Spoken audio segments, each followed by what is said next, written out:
It is Tuesday, the 22nd day of August 2023. Hello and welcome to the News International Edition. We are broadcasting to you live from our Vision Group headquarters here in Kampala, Uganda. I'm Emma Aquaro.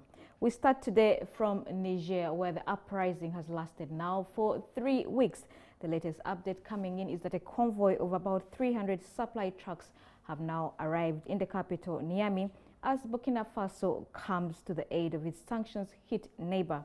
The West African bloc, ECOWAS, has imposed sanctions on Niger after army officers toppled President Mohamed Bazoum in a coup last month. We have more.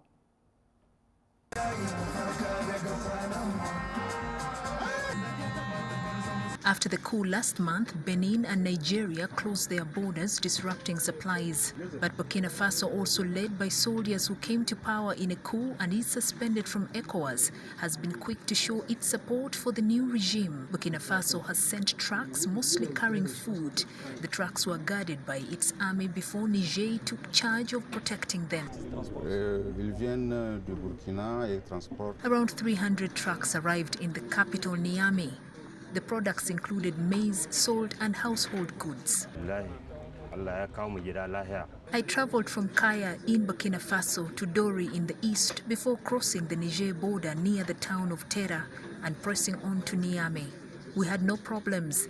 The convoy went on very smoothly. The UN's food agency warned last week that sanctions and border closures linked to the political crisis were greatly affecting the supply of vital foods and medical supplies into Niger. Meanwhile, West African nations have rejected a call by Niger's coup leaders for a 3-year transition back to democracy as the crisis hit country's neighbors weigh whether to take military action.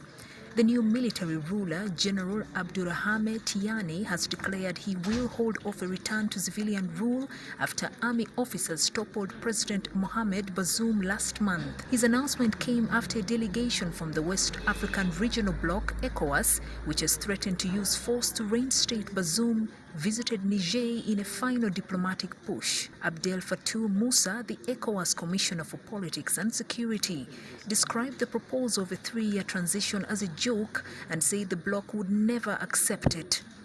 He said constitutional order had to be restored as soon as possible and warned that military action is not off the table.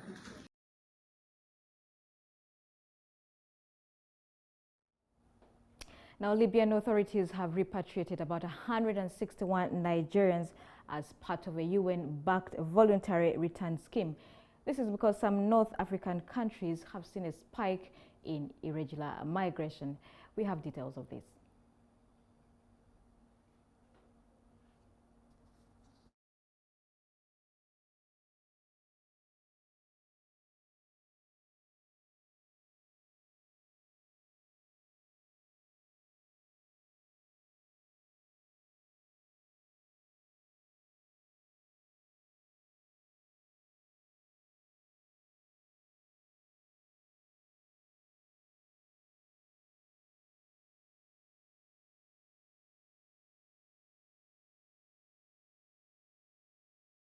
The group, including 75 women and 6 children, received food and drinks from International Organization for Migration staff at Mitiga Airport in Tripoli before boarding the plane.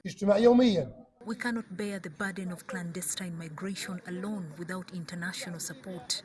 Out of the group, 102 were intercepted at the border as they were trying to cross between Libya and Tunisia. The North African neighbors on August 10th agreed to share responsibility for providing shelter for hundreds of migrants stranded at their border, ending a month-long crisis triggered by mass expulsions of migrants by Tunis. Some 2,000 migrants, primarily from sub-Saharan African countries, had been driven to the remote desert area of Ras Jadir by Tunisian authorities and left there to fend for themselves, according to witnesses, rights groups and UN agencies.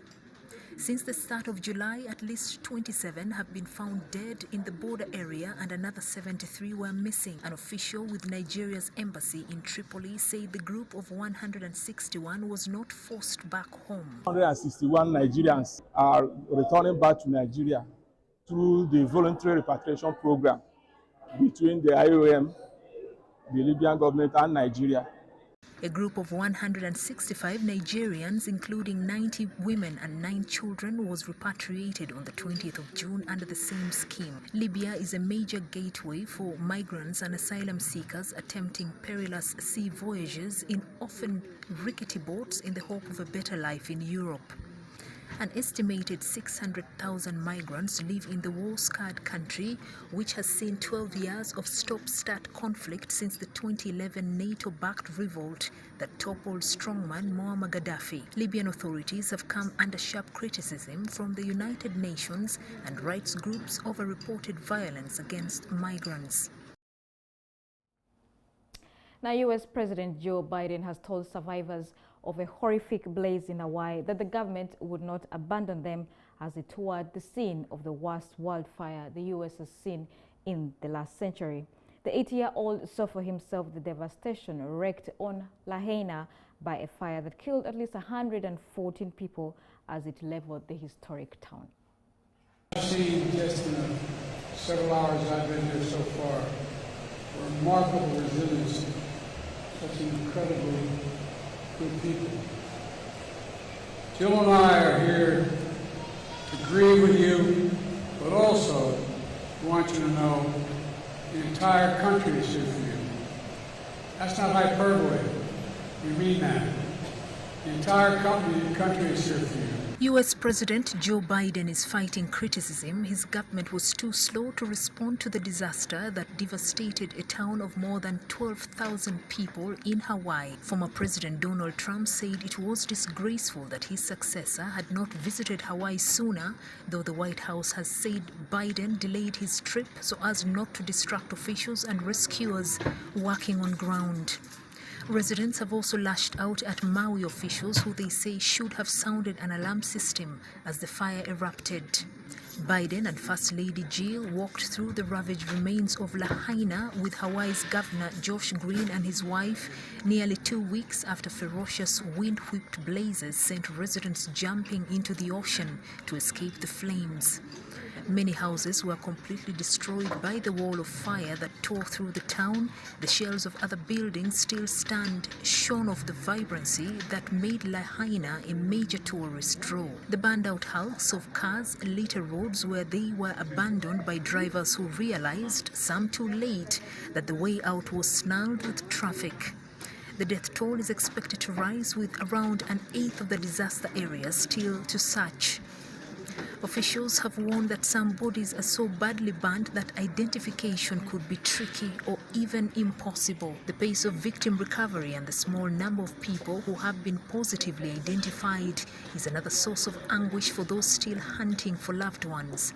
Possibly hundreds of people remain unaccounted for. Survey the damage.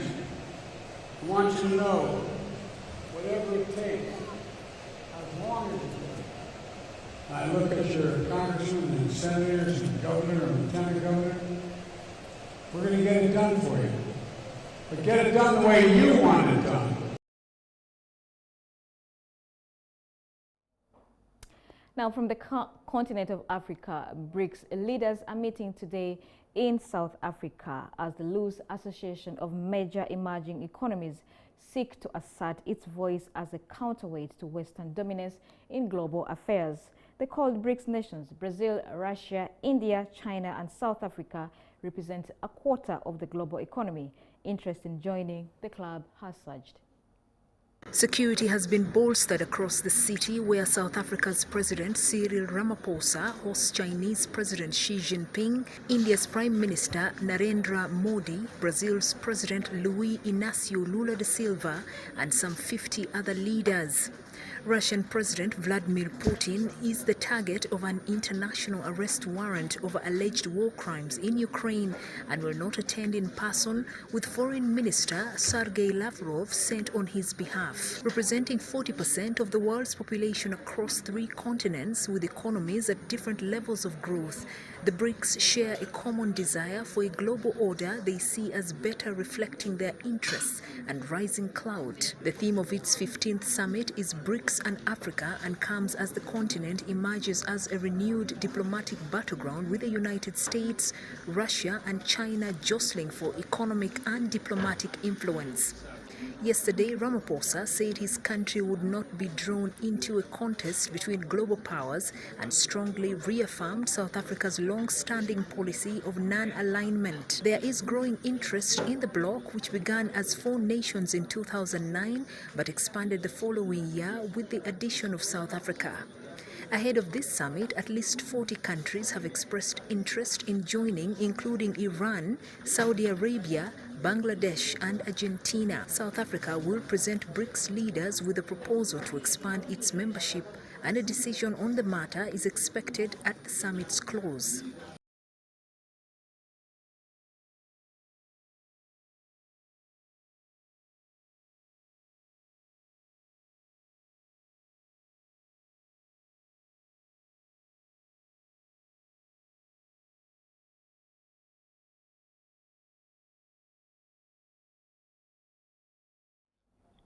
Away from Africa, let's head over now to Thailand, where former leader Thaksin Shinawatra has been jailed after returning from 15 years in exile. However, his time behind bars could be cut short with his party on the verge of winning back power. Thaksin has always maintained that the charges against him have always been politically motivated. We have details of this. Former Thai leader Thaksin Shinawatra landed in a private jet at Bangkok's Don Mueang airport to be greeted by hundreds of noisy red shirt supporters waving banners and singing songs. The 74-year-old emerged briefly from the terminal building to bow and offer a floral garland at a portrait of the king as a mark of respect before waving to supporters. More red shirts lined the streets as the former Manchester City owner was taken to the Supreme Court. There, he was ordered to serve 8 years for 3 convictions passed in his absence, one linked to his former Shin Core company, another linked to a bank loan and a lottery case. But it was unclear how long Thaksin would stay in jail. He returned hours before Parliament began voting on whether to approve business tycoon Srettha Thavisin as Prime Minister at the head of a coalition led by the Pheu Thai Party, the latest incarnation of Thaksin's political movement. The timing of Thaksin's return, with his party on the verge of assuming power, has led many to speculate that a backroom deal has been done to allow him leniency. Thaksin has said he was willing to face justice in order to return home and see his grandchildren, although he has long maintained the criminal charges against him are politically motivated. For all his long absence from the country, Thaksin remains Thailand's most influential and controversial politician of modern times. His career has included 2 election victories, defeating a coup, criminal charges, and the long years of self-imposed exile. Loved by the rural poor for policies including cheap healthcare and the minimum wage, he is reviled by the pro-military and royalist elite who saw his rule as corrupt, authoritarian, and a threat to Thai social order. Parties linked to Thaksin have dominated elections since 2011 until this year, when the Progressive Move Forward Party won the most seats. Hundreds of red shirts waited through the night at the airport to welcome him with songs and banners, most decked out in their usual crimson colors. The Department of Corrections said Thaksin had been isolated in prison because of health complications, including heart and lung complaints, but his family would be able to visit him after 5 days. Asked about the possibility of a royal pardon, the Deputy Director of the Department of Corrections, Siti Sutiwong, told reporters the process took about 1 to 2 months if the documents are sufficient. And finally, in Pakistan, 6 children among the 8 people who have been trapped all day in a cable car dangling over a deep valley in Pakistan. Military helicopters are hovering nearby ahead of a possible rescue attempt. The children were going to school when the cable broke. We have more. The children were using their chairlift to get to school when a cable broke at the height of around 1,200 feet midway through its journey in a remote mountainous area. Authorities have managed to get in touch with one of the 2 adults in the car and reassuring them that efforts to rescue them are underway. Several military helicopters flew towards the cable and an airman was lowered by harness to deliver food, water and medicine. Anxious crowds gathered on both sides of the ravine, which is several hours from any sizable town. Every time the helicopter lowered the rescuer closer to the chairlift, the wind from the helicopter would shake and disbalance the chairlift, making the children scream in fear. Headmaster Ali Askar Khan said the children were teenage boys and students at his government high school, Batangi Pashto. Parents and women are crying for the safety of their children, hoping the situation can be resolved quickly. Cable cars that carry passengers and sometimes cars are common across the northern areas of Khyber Pakhtunkhwa province and are vital in connecting villages and towns in areas where roads cannot be built. In 2017, 10 people were killed when a chairlift cable broke, sending passengers plunging into a ravine in a mountain hamlet near the capital, Islamabad.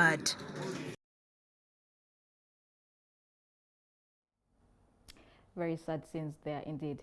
And that's all the international news we had for you this afternoon. We'll be back again tomorrow at 4 p.m. Thank you for watching and do have yourselves a splendid afternoon.